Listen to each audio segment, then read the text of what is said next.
In previous lecture, we have read about the resources, natural resources and the management. In today's lecture, we will discuss about these forest and wildlife, stakeholder, sustainable management, water for all, dam, water harvesting system and coal and petroleum. So start our lecture. Forest and wild life क्या होते हैं? Forest and wild life क्या होते हैं? Forest हम सभी को पता है, यस, जंगल। मतलब ये फॉरेस्ट वो एरिया होता है, वो रिजर्व एरियाज हो जाते हैं जहाँ पे प्लांट्स, एनिमल्स सभी रहते हैं। इनमें ह्यूमन का इन्वॉल्वमेंट नहीं होता है। What is wild life then? Wild life का मतलब ये वो वहाँ पे सारी वाइल्ड एनिमल्स, प्लांट्स सभी रहते हैं। इनको हम लोग क्या बोलते हैं? Wild life. अब इसमें सबसे इंपॉर्टेंट वर्ड आ जाता है, डिफाइन आ जाती है biodiversity. What is biodiversity? Biodiversity is the existence of variety of species. इसके अंदर बहुत सारी वैरायटी ऑफ स्पीसीज आ जाती हैं, प्लांट्स की, एनिमल्स की, बर्ड्स की, माइक्रो ऑर्गेनिजम्स की। वो सब मिलके एक जगह पे रहते हैं in a particular environment, in a habitat, that we call the diversity. मतलब डाइवर्सिटी वो प्लेस, वो एरिया आ जाता है पर्टिकुलर जहाँ पे variety of species of plants and animals हमको मिलते हैं। तो एक क्वेश्चन हमारे यहाँ बनता है कि why the forest are called the biodiversity hotspot, कि फॉरेस्ट को बायोडाइवर्सिटी हॉटस्पॉट क्यों कहते हैं? That is not your mobile hotspot. ये हॉटस्पॉट जो होता है ये हमारे फॉरेस्ट को हॉटस्पॉट बोला है, क्योंकि फॉरेस्ट वो एरिया आ जाता है जहाँ पे variety of plants and animals आ जाते हैं जो यहाँ पे रहते हैं। इसीलिए हम लोगों ने फॉरेस्ट को बायोडाइवर्सिटी हॉटस्पॉट कहा है। ओके, नाउ इस फॉरेस्ट एंड वाइल्ड लाइफ को हमें कंजर्व क्यों करना है? इसकी कंजर्वेशन की क्या जरूरत है? कंजर्व मतलब इसको संभाल के क्यों रखना है? फर्स्ट, इकोलॉजिकल बैलेंस के लिए हम फॉरेस्ट एंड वाइल्ड लाइफ को अपने लिए बचा के रखते हैं, इसको कंजर्व करके रखते हैं ताकि हमारा इकोलॉजिकल डिस्टर्बेंस ना हो, इकोलॉजिकल बैलेंस जो है वो सेट रहे। ठीक है, एनवायरनमेंट में भी इसका कोई असर ना हो, नेचर पे भी कोई इसका इफेक्ट ना हो। तो हम लोग तभी अच्छी तरह से रह सकते हैं जब ये फॉरेस्ट एंड वाइल्ड लाइफ हम लोग सुरक्षित रह सके, इसको कंजर्व करके रख सके। The next important topic is stakeholder. Okay, तो what are stakeholders? Stakeholders कौन होते हैं? स्टेक होल्डर्स पीपल होता है, पर्सन होते हैं जो कि इन सब चीज़ों के बाद समथिंग, किसी चीज़ पे कंसर्न करते हैं। कंसर्न का मतलब जो किसी चीज़ पे ध्यान रखते हैं, यानी कि stakeholders are the persons और the people which show the concern for something, जो किसी चीज़ों के ऊपर कंसर्न दिखाते हैं। तो यहाँ पे हम लोग फॉरेस्ट का चैप्टर पढ़ रहे हैं ना, तो यहाँ पे स्टेक होल्डर्स हम लोग फॉरेस्ट के बारे में पढ़ना है कि who are the stakeholders of the forest. हमारे पास 4 स्टेक होल्डर्स है। फर्स्ट आ जाएंगे हमारे local people. The first stakeholder is local people. Local people मतलब जो जंगलों में रहते हैं, who live in and around the forest, जो directly फॉरेस्ट की चीजों पे डिपेंड रहते हैं। इनको हम लोग क्या बोलते हैं? Stakeholder. First stakeholder. The second stakeholder is government of forest department, यानी फॉरेस्ट डिपार्टमेंट के जो गवर्नमेंट के अंदर वेरीफाइड होते हैं, गवर्नमेंट के फॉरेस्ट डिपार्टमेंट के पीपल जो कि अपने प्रॉफिट के लिए फॉरेस्ट को यूज कर लेते हैं। ठीक है, कहीं ना कहीं वो अपने प्रॉफिट के लिए इसको यूज कर लेते हैं। The third is industrialist. Obviously हम सबको पता है कि जो इंडस्ट्रियलिस्ट है वो तो सिर्फ अपने प्रॉफिट के लिए और बेनिफिट के लिए काम करते हैं। तो ये भी डायरेक्टली इनडायरेक्टली क्या है? फॉरेस्ट पे निर्भर रहते हैं। Okay, for their raw materials, वो अपने फैक्ट्री के लिए जितना भी उनको कच्चा माल चाहिए होता है, चाहे वो टिम्बर्स हो, फॉरेस्ट की लकड़ियाँ हो, वो सब अपने रॉ मटेरियल के लिए, पेपर फैक्ट्री के लिए ये सब यूज करते हैं। वो डिपेंड होते हैं हमारे फॉरेस्ट के रॉ मटेरियल के लिए। The third last one is, fourth one is wild life and nature enthusiast, यानी कि जो हमारे वाइल्ड लाइफ और नेचर के एंथुसियास्ट होते हैं, मतलब नेचर के लवर्स होते हैं। इनको फॉरेस्ट से कुछ नहीं लेना देना, बस ये फॉरेस्ट को देखभाल करते हैं, यानी फॉरेस्ट को कंजर्व करते हैं। तो these are our the 4 stakeholders. First है local people who live in and around the forest and depend on the forest. The second one is government of the forest department, यानी forest department के लोग जो कि हमारे forest के ऊपर depend रहते हैं, उनकी खुद की लैंड के ऊपर वो कुछ भी कर सकते हैं। इंडस्ट्रियलिस्ट जो अपने रॉ मटेरियल के लिए फॉरेस्ट पर डिपेंड रहते हैं अपने बेनिफिट के लिए। Fourth one is wild life and natural enthusiast, मतलब जो वो पीपल्स है जो फॉरेस्ट को कंजर्व करने के बारे में बातें करते हैं, जो फॉरेस्ट को बचाना चाहते हैं।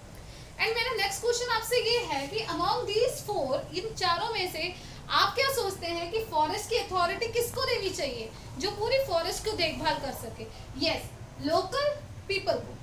आई थिंक लोकल पीपल को सारी फॉरेस्ट की अथॉरिटी दे देनी चाहिए, बिकॉज लोकल पीपल फॉरेस्ट को अच्छी तरह से कंजर्व कर सकते हैं। वो डिपेंड पूरी तरह से फॉरेस्ट पे करते हैं।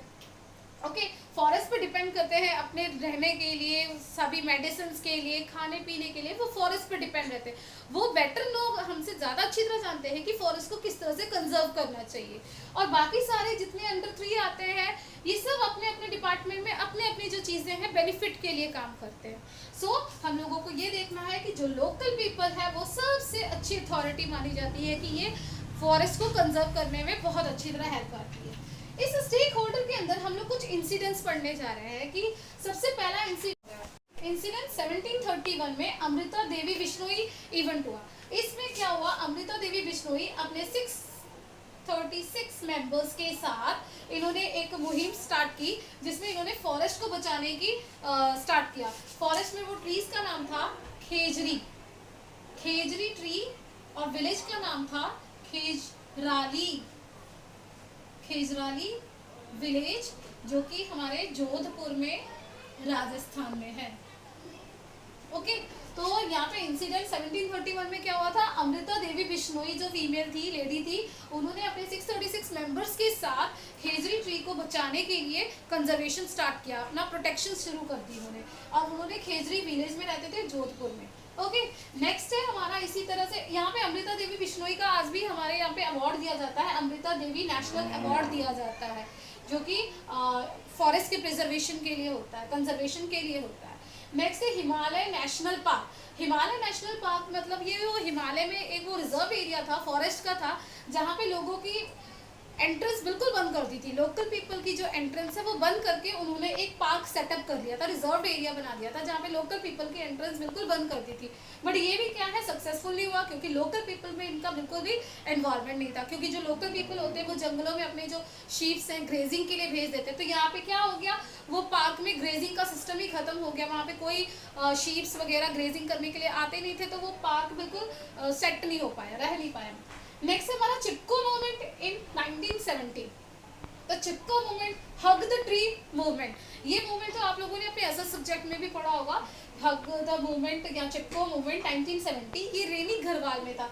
इसके दौरान आप लोगों ने पढ़ा था कि वो एक विलेज, जो रेनी विलेज था, वहाँ पे कुछ कॉन्ट्रैक्टर आए थे पेड़ों को काटने के लिए। तो जब वहाँ पे वो जो मेल्स मेंबर थे फॉरेस्ट में वो नहीं थे, तो फीमेल्स जो थी सारी घर से बाहर निकल के फॉरेस्ट के चारों तरफ, ट्रीज के चारों तरफ इकट्ठे हो गए, घेरा बना लिया, जिसकी वजह से जो कॉन्ट्रैक्टर है उन्होंने ट्रीज को गिराने का जो प्लान था वो बंद कर दिया। तो ये जो इन्होंने मूवमेंट शुरू किया था ना, ये पूरे वर्ल्ड वाइड में वायरल हो गया, सभी जगह फैल गया। तो इस किस नाम से फैला, ये चिपको मूवमेंट के बारे में। तो ये कुछ इंसिडेंट्स हुए थे जिसमें ये पता चलता था कि किस तरह से लोग तब भी फॉरेस्ट के लिए इतना जागरूक रहते थे। नेक्स्ट हमारा टॉपिक है सस्टेनेबल मैनेजमेंट। यहाँ मैं आपको पहले मैनेजमेंट के बारे में डिफाइन बताऊंगी कि मैनेजमेंट क्या होती है। यस, मैनेजमेंट का मतलब होता है, ये वो पीपल होते हैं या वो कंट्रोलिंग सेंटर होता है जो हर एक्टिविटीज का ध्यान रखते हैं। यानी कि वो मैनेजमेंट के वो पीपल होते हैं जो सभी का ध्यान रखते हैं कि किसी का लॉस नहीं हो, किसी को ज़्यादा गेन ना मिले। ओके, नेक्स्ट सस्टेनेबल मैनेजमेंट क्या होता है। सस्टेनेबल मैनेजमेंट का मतलब ये वो पीपल होते हैं जो फॉरेस्ट के बारे में ये सोचते हैं कि ना तो उनको फॉरेस्ट की चीज़ों को ज़्यादा कोई यूज़ कर सके, ना कम यूज़ कर सके, प्रेजेंट जनरेशन की भी ध्यान रखते हैं। वो फ्यूचर जनरेशन के बारे में भी सोचते हैं कि जो उनको बेसिक नीड्स है वो फ्यूचर जनरेशन की भी सक्सेसफुल हो सके। तो इसको कहते हैं हम लोग सस्टेनेबल मैनेजमेंट। सस्टेनेबल मैनेजमेंट के अंदर भी देखा है कि पीपल का पार्टिसिपेशन बहुत ज़्यादा हो जाता है, लोकल पीपल का पार्टिसिपेशन बहुत ज़्यादा था। यहाँ पे 1972 में वेस्ट बंगाल में सेल्फ फॉरेस्ट के बारे में बताया आपको बुक में कि जो ये सेल्फ फॉरेस्ट है 1972 में बिल्कुल डिग्रेड हो चुके थे, क्योंकि लोकल पीपल का एनवायरनमेंट यहाँ पे भी बिल्कुल बंद कर दिया था। उन्होंने कहा था लोकल पीपल बिल्कुल भी नहीं आएंगे।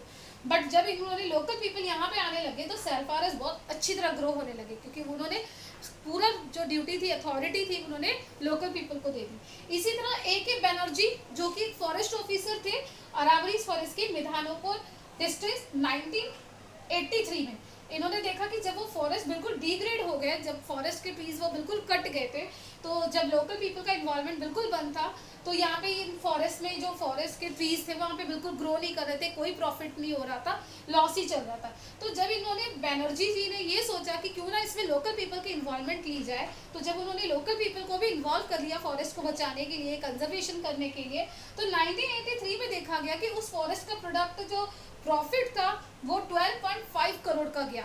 यहाँ पे अगर देखा जाए तो 1272 हेक्टर की जो लैंड था वो बिल्कुल बर्बाद हो रहा था, बट लोकल पीपल के इन्वॉल्वमेंट के साथ वो 1272 हेक्टर की जमीन दोबारा से फॉरेस्ट में आ गई। तो यहाँ पे उनको प्रॉफिट भी कितना हुआ, 12.5 करोड़ का प्रॉफिट हुआ। तो इससे ये पता चला कि वाकई लोकल पीपल को ही अथॉरिटी देनी चाहिए कि वो अच्छी तरह से फॉरेस्ट को कंजर्व कर सकते हैं। नेक्स्ट हमारा टॉपिक है, दो इजी टॉपिक है ये तो, water for all. Water for all का मतलब हमें तो वाटर की ज़रूरत पड़ती है, वाटर हम सबके लिए है, चाहे वो प्लांट्स हो, एनिमल्स हो, हम सबको वाटर की रिक्वायरमेंट तो होती है, हमारी बेसिक नीड ही वाटर है, विदाउट वाटर तो हम कोई भी रह नहीं सकते। नेक्स्ट है हमारे पास dam. What is dam? Dam क्या है? डैम एक तरह से वाटर बॉडीज है जहाँ पे पानी का स्टोरेज रखा जाता है, पानी को स्टोर करके रखा जाता है टू जनरेट इलेक्ट्रिसिटी या इरिगेशन करने के लिए। डैम्स का एक्चुअली प्रॉफिट और एडवांटेजेस यही होता है कि इरिगेशन के लिए काम आए और साथ ही जनरेटिंग इलेक्ट्रिसिटी हो। ठीक है, हम लोगों ने जब डैम तो सेटअप कर दिए तो इसके साथ हमें कई प्रॉब्लम्स भी आने लगे। प्रॉब्लम्स क्या थी वो? Social problem, economic problem and environmental problem.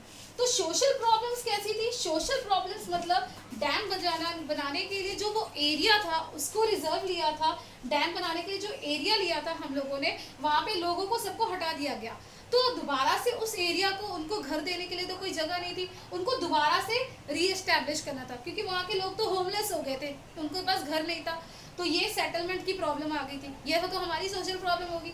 Environment problem कैसी थी कि डैम को सेटअप करने के लिए हमें बहुत सारे पेड़ काटने पड़े, डिफॉरेस्टेशन का काम हो गया।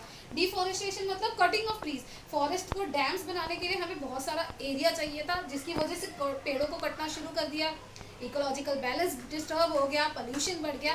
तो ये हमारी एनवायरमेंट प्रॉब्लम आ गई। दूसरी इकोनॉमिक प्रॉब्लम ये थी कि डैम को सेटअप करने के लिए हमें बहुत सारी मनी चाहिए थी। मनी यानी कि मनी अगर होगी तभी तो हम लोग डैम का सेटअप कर सकेंगे। मल्टी करोड़ का प्रोजेक्ट होता है, तो डैम को सेटअप करने के लिए 3 प्रॉब्लम कौन सी थी? Social problem, economic problem and environmental problem. ये आपके 3 मार्क्स का क्वेश्चन पेपर में आता है। What are the problems regarding the manufacturing of the dams. Next आपका टॉपिक है वाटर हार्वेस्टिंग। वाटर हार्वेस्टिंग क्या होता है? वाटर हार्वेस्टिंग का मतलब होता है कि वाटर को किस तरह से हम लोग संभाल के फ्यूचर के लिए रख सकते हैं। वाटर हार्वेस्टिंग टेक्निक में सबसे पुरानी जो टेक्निक आती थी वो थी खादीन सिस्टम। आपकी बुक में इसकी डायग्राम भी बनी हुई है। खादीन सिस्टम के दौरान क्या था, यहाँ पे देखिए इस तरह से यहाँ पे एक स्लोप बना दिया जाता था। यहाँ पे हम लोगों ने एक बांध बनाना है खादीन का, ये कैचमेंट एरिया है, यहाँ पे क्रॉप की जाती थी, क्रॉपिंग मतलब यहाँ पे एग्रीकल्चर किया जाता था। ये हमारा खादीन का बांध है, यहाँ पे शैलो है, शैलो यानी बिग वेल है। तो ये डायग्राम देख के आपको पता चल रहा होगा कि किस तरह से यहाँ पे जब बारिश होती थी, जब यहाँ पे बारिश आ जाती थी, तो वाटर किस तरह से स्लोप होता हुआ इस पे क्रॉप पे आ जाता था, यानी एग्रीकल्चर पे आता था। यहाँ पे क्या होता था, एग्रीकल्चर भी हमारी बहुत अच्छी तरह से खेती बाड़ी भी हो जाती थी। साथ ही साथ जो है यहाँ पे बांध लगाने से वाटर यहाँ पे कलेक्ट हो जाता था। यहाँ पे सीपेज ऑफ वाटर शुरू हो जाता है, मतलब सीपेज ऑफ वाटर का मतलब जो वाटर है वो ग्राउंड के नीचे चला जाता था, जिससे वाटर टेबल भी इम्प्रूवमेंट होता था, ग्राउंड वाटर भी हमारा इम्प्रूवमेंट हो जाता है। ऑब्वियसली यहाँ से भी सभी जगह से क्या है, सीपिंग ऑफ वाटर शुरू हो जाता था, तो हमारे वाटर का जो ग्राउंड लेवल वाटर है वो मेंटेन रहता था। नेक्स्ट जो वाटर है वो कलेक्ट होके जो थोड़ा रहता था वो हमारे सीपेज शैलो में यहाँ पे इकट्ठा हो जाता, तो वो हम लोग अपने फर्दर एक्टिविटीज के लिए उसको यूज करते थे। तो ये खादीन सिस्टम जो है ये वाटर हार्वेस्टिंग टेक्निक में ही आता है। वाटर हार्वेस्टिंग टेक्निक वो होती है जिसमें हम लोग रेन वाटर को कलेक्ट करके अपने फ्यूचर एक्टिविटीज के लिए हम लोग इसको यूज करते हैं। नेक्स्ट हमारा लास्ट टॉपिक है कोल एंड पेट्रोलियम। हम लोगों ने क्लास 8 में भी पढ़ा है कि कोल एंड पेट्रोलियम क्या है। ये तो हमारे सारे कोल एंड पेट्रोलियम जो है ये हमारे सारे फॉसिल फ्यूल्स हैं। फॉसिल फ्यूल्स मतलब ये ऐसे फॉसिल फ्यूल्स है जो एग्जॉस्टेबल है। एग्जॉस्टिबल का मतलब है जो कि एनवायरनमेंट में हमारे पास लिमिट में ही है। हम लोगों ने स्टार्टिंग में आपको बता दिया था कि एग्जॉस्टिबल क्या होते हैं। एग्जॉस्टिबल वो रिसोर्सेस होते हैं जो खत्म हो सकते हैं, दैट आर लिमिट, ठीक है, वो लिमिट में होते हैं और हमारी ह्यूमन की एक्टिविटी की वजह से ये फॉसिल फ्यूल जो है, हमारे रिसोर्सेज जो है ये कम हो सकते हैं। तो हम लोगों को इस चैप्टर के यही मॉरल मिल जाता है कि हमें कोल एंड पेट्रोलियम का लिमिट यूज करना चाहिए, हमारे फ्यूचर जनरेशन के लिए भी हमें ये बचा के रखना चाहिए, ठीक है। हम लोगों को अपने आप को इको फ्रेंडली बनाना चाहिए जिससे हम लोग ये सबको बचा के अपने फ्यूचर जनरेशन के लिए रख सके। आप भी कई ऐसे स्टेप्स कर सकते हैं एक इंडिविजुअल लेवल पे कि किस तरह से हम लोग फॉरेस्ट को मेंटेन करके रख सकते हैं। ओके।